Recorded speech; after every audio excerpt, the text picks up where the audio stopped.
Hello नमस्कार दोस्तों, स्वागत है आप सभी का एजी सिविल इंजीनियरिंग यूट्यूब चैनल में। तो दोस्तों, इस यूट्यूब चैनल में हम लोग क्या पढ़ते हैं, सिविल इंजीनियरिंग से जितने भी रिलेटेड सब्जेक्ट है जो कि कई सारे कॉम्पिटिटिव एग्जाम्स में बहुत सारा इम्पोर्टेंट रोल प्ले करते हैं। तो उन सब्जेक्ट्स में से कौन कौन से ऑब्जेक्टिव टाइप क्वेश्चंस बन सकते हैं, उन क्वेश्चंस के लिए हम आज हमारा जो टॉपिक है वो हम स्टार्ट करने वाले हैं, that is mortar and lime. आज का टॉपिक हमारा दोस्तों क्या है, मोर्टार एंड लाइम। तो मोर्टार और लाइम कौन कौन से इनके इम्पोर्टेंट रोल होते हैं सिविल कंस्ट्रक्शन में, कौन से इनके इम्पोर्टेंट रोल्स होते हैं, क्या क्या इनका कौन कौन से रोल प्ले करते हैं ये सिविल कंस्ट्रक्शन में या फिर कोई स्ट्रक्चर का निर्माण करने के लिए। तो मोर्टार क्या होता है और लाइम क्या होता है, आज हम पढ़ने वाले हैं। तो दोस्तों, मोर्टार सबसे पहले अगर हम देखें तो मोर्टार एंड लाइम हमारा टॉपिक है। तो मोर्टार के अगर डेफिनेशन हम बोले हैं या फिर मोर्टार को कैसे समझ सकते हैं डेफिनेशन के थ्रू, तो वो डेफिनेशन अगर mortar indicates that binding material mixed with the fine aggregate like sand in addition to the required water. अब मोर्टार क्या होता है, mortar is a mix of cement और लाइम, क्योंकि जो बाइंडिंग प्रॉपर्टीज प्रोवाइड करते हैं वो तो सीमेंट या फिर लाइम ही होंगे। बाइंडिंग प्रॉपर्टी प्रोवाइड करने के लिए तो सीमेंट और लाइम हो गया, plus water plus fine aggregate. तो फाइन एग्रीगेट में मोर्टार के लिए हम सैंड यूज़ करते हैं, जिसे हम नॉर्मली भाषा में जैसे बजरी बोलते हैं, जिसको बजरी, वो बजरी, उसको हम फाइन एग्रीगेट के नाम से जानते हैं। तो fine aggregate plus mortar, cement and lime, या फिर सीमेंट और लाइम दोनों में से कोई भी एक चूज कर लेंगे, प्लस वाटर, इन तीनों के मिक्सचर को हम क्या बोलेंगे, मोर्टार। तो मोर्टार क्या है, एक तरीके से बाइंडिंग मटेरियल का काम करता है बिटवीन द कहीं भी कोई सारे, जैसे स्टोन मशीनरी है तो स्टोन्स के अंदर बाइंडिंग मटेरियल का काम करेगा। अगर ब्रिक्स के हम मशीनरी कर रहे हैं तो ब्रिक्स के जो इन बिटवीन जो बॉन्डिंग प्रोवाइड करता है वो मोर्टार प्रोवाइड करता है। और मोर्टार किस किस का मिक्स होता है, cement, lime, water and fine aggregate, जिसमें हम बजरी बोलते हैं। तो इसके बाद जो हमारा टॉपिक आता है, जो फाइन एग्रीगेट के अंदर हम सैंड यूज करते हैं जिसको हम बजरी बोलते हैं। तो बल्किंग ऑफ सैंड क्या होता है, तो सैंड जब किसी भी मॉइस्चर के कांटेक्ट में आता है तो उसका वॉल्यूम चेंज हो जाता है सैंड का। उस वॉल्यूम चेंज को हम क्या बोलते हैं, बल्किंग ऑफ सैंड। तो क्या बोलेंगे इसको, presence of moisture in soil results the increase in volume is known as bulking of sand. जैसे कि कोई सैंड का सॉइल सैंपल ले लिया हमने, सैंड का सैंपल ले लिया, सैंड के सैंपल को वाटर के कांटेक्ट में ला दिया या फिर थोड़ा सा वाटर उसमें ऐड कर दिया, जितना उसकी कैपेसिटी है उतना वाटर हम इसमें ऐड कर देंगे।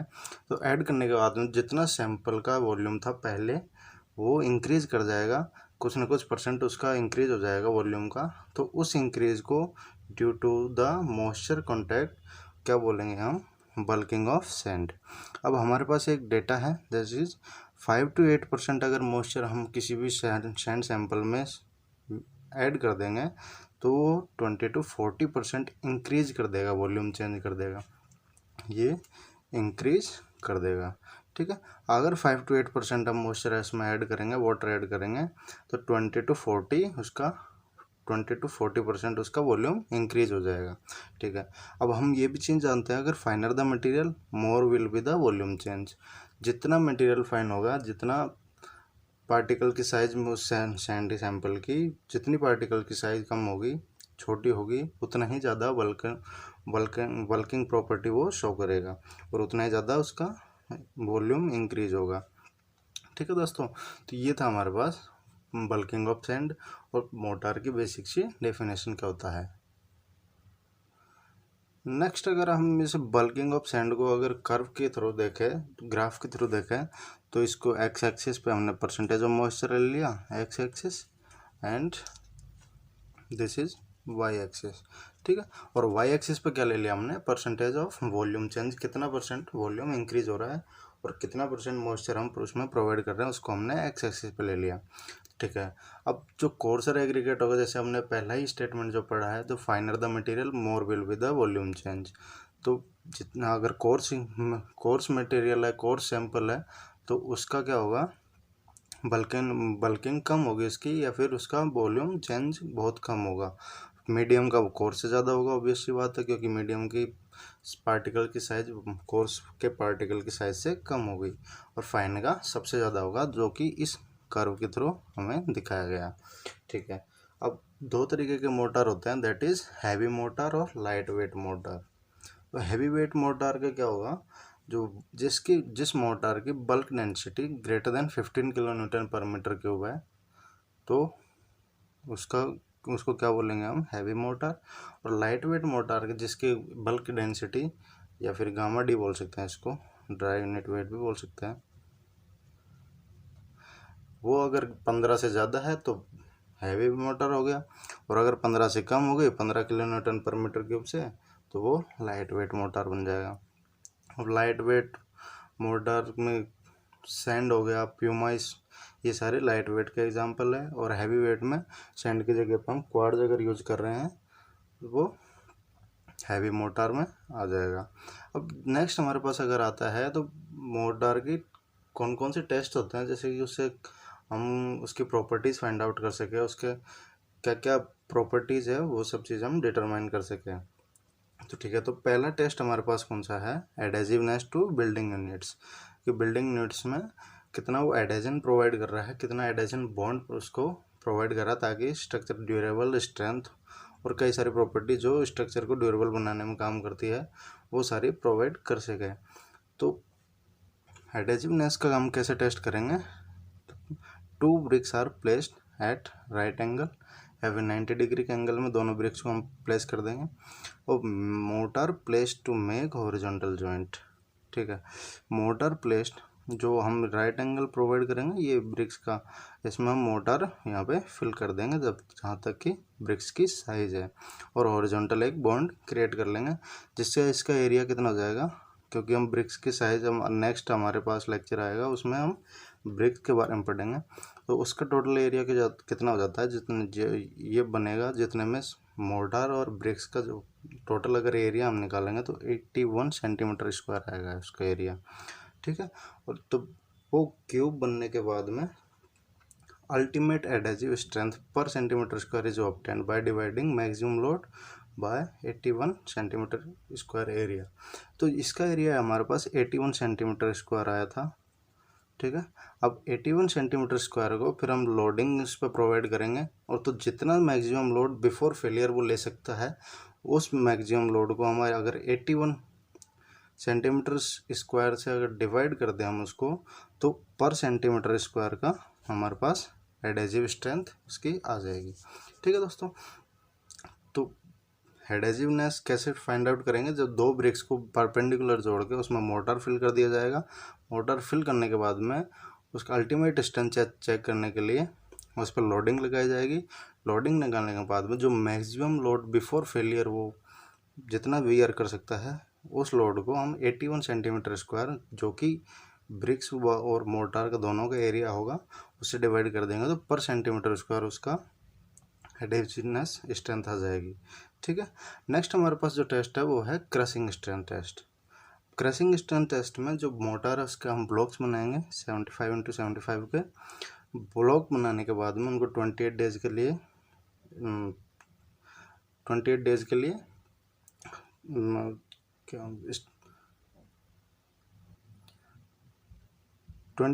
लिए उसको छोड़ देंगे, और 28 डेज के बाद में उसकी प्रॉपर क्योरिंग करके जितना वो अल्टीमेट स्ट्रेंथ प्रोवाइड गेन कर सकता है वो गेन कर लेगा 28 डेज में। बाकी जो अल्टीमेट स्ट्रेंथ होती है वो तो 1 ईयर तक होती है, जैसा कि मैंने प्रीवियस लेक्चर्स में पढ़ा था। तो 28 डेज के बाद में फिर उसका टेस्टिंग करते हैं, किससे, यूनिवर्सल टेस्टिंग मशीन या फिर कंप्रेशन टेस्टिंग मशीन होगी। कंप्रेशन टेस्टिंग मशीन से भी हम टेस्ट उसका कर सकते हैं, क्रशिंग टेस्ट। तो क्रशिंग टेस्ट करने के बाद में जो मशीन हमारे पास होगी, वो मशीन हमें रीडिंग बता देगी कि एक क्यूब में कितनी स्ट्रेंथ होगी crush before the crushing of that particular sample या फिर पर्टिकुलर क्यूब। तो उससे हम क्या निकाल सकते हैं, क्रशिंग स्ट्रेंथ ऑफ मोटार निकाल सकते हैं। नेक्स्ट हमारे पास कौन सा टेस्ट होगा, नेक्स्ट हमारे पास है टेंसाइल। पहले तो हमने कंप्रेसिव स्ट्रेंथ निकाला, फिर एडेजिव स्ट्रेंथ निकाल ली, फिर टेंसाइल स्ट्रेंथ कैसे निकलेगी, तो टेंसाइल स्ट्रेंथ के लिए ब्रैकेट बना लेंगे या फिर वो क्यूब्स बना लेंगे उसके, जो कि क्यूब्स की साइज़ कितनी होगी 38 mm इंटू 38 mm, और इसका अगर एरिया निकाल लेंगे तो 1444 mm स्क्वायर इसका एरिया आ जाएगा क्यूब का, या फिर जो ब्रैकेट बनाया उसका। ब्रैकेट बनाने के बाद में टेंसाइल टेस्टिंग मशीन से हम उसकी टेस्टिंग कर लेंगे, जितना उसका लोड होगा वो मशीन हमें प्रोवाइड कर देगी, मशीन हमें बता देगी, और वो उसी के अकॉर्डिंग उस मोटर की टेंसाइल स्ट्रेंथ होगी। ठीक है, तो ये था मोटर हमारे पास। अब मोटर के बाद में सेकंड टॉपिक जो है हमारा लाइम है। तो लाइम क्या होता है, तो लाइम भी एक बाइंडिंग मटेरियल होता है। Binding material exactly as cement. जैसे सीमेंट बाइंडिंग प्रॉपर्टी शो करता है सैंड के साथ में, वाटर के साथ में, एग्रीगेट के साथ में, वैसे ही लाइम भी एक बाइंडिंग मटेरियल है जो कि बाउंडिंग प्रोवाइड करने के लिए यूज़ में लिया जाता है। और जैसे सीमेंट होता है, सीमेंट का जैसे सीमेंट तो मॉडर्न क्वालिटी का होता है, अच्छी क्वालिटी का होता है, तो बहुत अच्छी स्ट्रेंथ प्रोवाइड करता है, और लेकिन लाइम भी स्ट्रेंथ ही प्रोवाइड करता है, बाउंडेशन बाइंडिंग प्रोवाइड करता है बिटवीन द मटेरियल्स। तो लेकिन सीमेंट से उसकी क्वालिटी कम होगी लाइम की। ठीक है, अब नेक्स्ट क्वेश्चन इज कि लाइम कितने टाइप्स का होता है, तो लाइम हम यहाँ पे पढ़ेंगे। सबसे पहला टाइप है फैट लाइम। फैट लाइम को हम कौन से किस नाम से भी पुकार सकते हैं, that is high calcium lime, pure lime, rich lime and white lime. These all are the names of fat lime. ठीक है, तो फैट लाइम क्या होता है, as it selects volume is increase. जैसे ही लाइम को हम सिलेक्ट करेंगे या फिर सिलेक्टिंग जो प्रोसेस होती है, वो after the selecting process volume इसका इंक्रीज कर जाता है। वॉल्यूम इंक्रीज करने के लिए क्या करना पड़ेगा हमें, वो लाइम का फैट लाइम का स्लैकिंग प्रोसेस के थ्रू स्लैकिंग करनी पड़ेगी। इसकी स्लैकिंग करने के बाद में जो वॉल्यूम इंक्रीज होगा, जो कि अगर इस लाइम का जो फैट लाइम है वो जितना ओरिजिनल उसका वॉल्यूम है, उसकी स्लैकिंग करने के बाद में 2 से 2.5 टाइम्स उसका वॉल्यूम इंक्रीज हो जाता है, अगर फैट लाइम है या फिर रिच लाइम है या फिर प्योर लाइम है। प्योर लाइम हमेशा जितना उसका ओरिजिनल वॉल्यूम होगा वो सिलेक्ट करने के बाद में 2 to 2.5 इंक्रीज हो जाएगा, 2.5% टाइम्स। ठीक है, तो फिर हमारे पास नेक्स्ट टॉपिक है, नेक्स्ट स्टेटमेंट है, दैट इज परसेंटेज इम्प्योरिटीज, कि फैट लाइम में इम्प्योरिटीज़ की परसेंटेज कितनी होगी, तो वो होगी लेस देन 5%। अब किस किस में यूज में लिया जाएगा फैट लाइम को, तो fat lime is use as washing and plastering of walls की प्लास्टरिंग के लिए, जिससे कि अपीयरेंस अच्छा हो, उसकी लुक अच्छी हो, वॉल की अच्छा प्लीजेंट अपीयरेंस प्रोवाइड करे, इसलिए हम उसकी वॉशिंग या फिर प्लास्टरिंग में लाइम का यूज़ करते हैं। और यूज़फुल इन मेटालर्जिकल इंडस्ट्री, जो मेटालर्जिकल इंडस्ट्री होती है उसमें भी ये यूजफुल होता है फैट लाइम। तो सेकंड हमारे पास कौन सा लाइम है, that is hydraulic lime. Hydraulic lime क्या होता है, जिसका ये भी water lime which sets in under water. Hydraulic name जिससे as the name indicates hydraulic मतलब वाटर से रिलेटेड कुछ होगा, तो water lime which sets in under water, जो अंडर वाटर में रिएक्ट करता है और अंडर वाटर ही सेट होता है, उसको क्या बोलेंगे हम, हाइड्रोलिक लाइम, जो अंडर वाटर स्ट्रेंथ गेन कर लेता है। अब ये it contains clay plus ferrous oxide इसमें कंटेन होता है, ये फेरस ऑक्साइड भी इसमें मिक्सर होता है। क्ले का कितना इम्प्योरिटीज़ कितनी होगी इसमें वो हाइड्रोलिक लाइम में, दैट इज़ 5 to 30%। जो रेंज है फैट इम्प्योरिटीज़ की इन हाइड्रोलिक लाइम, वो होती है 5 to 30%। अब क्ले अगर ज़्यादा है, जैसे कि क्ले पोर्शन हमने देखा, इम्प्योरिटीज़ में मेनली हम क्ले ही लेके चलते हैं लाइम के अंदर। अगर क्ले परसेंटेज 5 to 30% होगा, तो 5 to 30% का मतलब बहुत ही ज़्यादा क्ले है, और क्ले ज़्यादा होगी तो वो वाटर से ज़्यादा अच्छी हाइड्रोलिसिटी दिखाएगी, हाइड्रोलिसिटी उसकी ज़्यादा हो जाएगी, और उसकी बल्किनेशन भी बहुत ज़्यादा हो जाएगी, क्योंकि क्ले के पार्टिकल्स बहुत ही छोटे होते हैं। तो फिर हमारे पास थर्ड टाइप का लाइम है हमारे पास poor lime, that is impure lime and lean lime भी इसको बोल सकते हैं। अब इसमें इम्प्योरिटीज़ हाइड्रोलिक लाइम से भी ज़्यादा होगी। हाइड्रोलिक लाइम में कितनी थी 5 to 30%। अब पुअर लाइम में कितनी हो जाएगी greater than 30%। Impurities greater than 30% अगर प्रेजेंट है उसमें तो वो प्योर पुअर लाइम कहलाता है, सॉरी। और forms thin paste with water, अगर उसमें वाटर ऐड कर दिया तो बहुत ही पतला पेस्ट वो बन जाता है उसका। और it hardens very slowly makes very poor motor.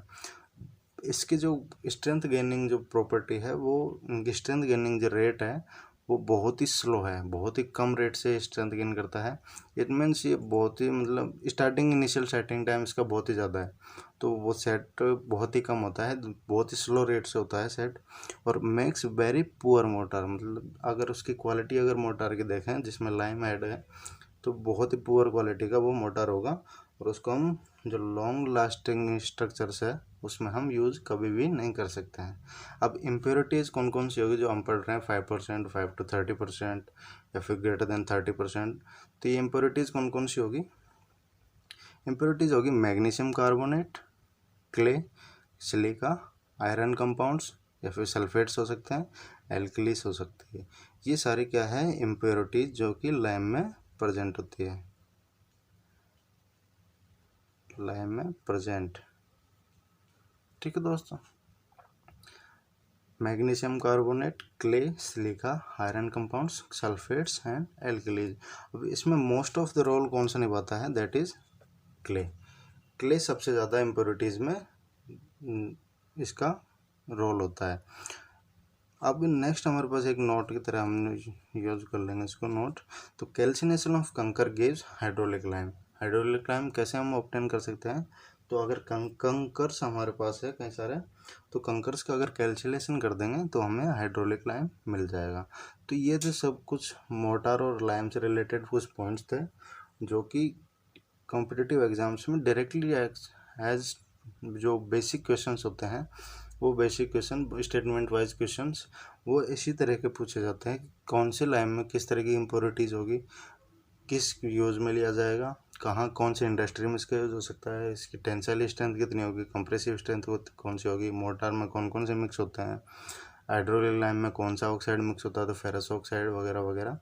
और इनके नाम भी पूछ ले जाते हैं, तो प्योर लाइम को दूसरा नाम कौन सा होता है। तो ऐसे क्वेश्चंस के लिए ये सारे नोट्स बहुत ही ज़्यादा इंपॉर्टेंट हैं, तो प्लीज़ आप ज़रूर देखिएगा एक बार।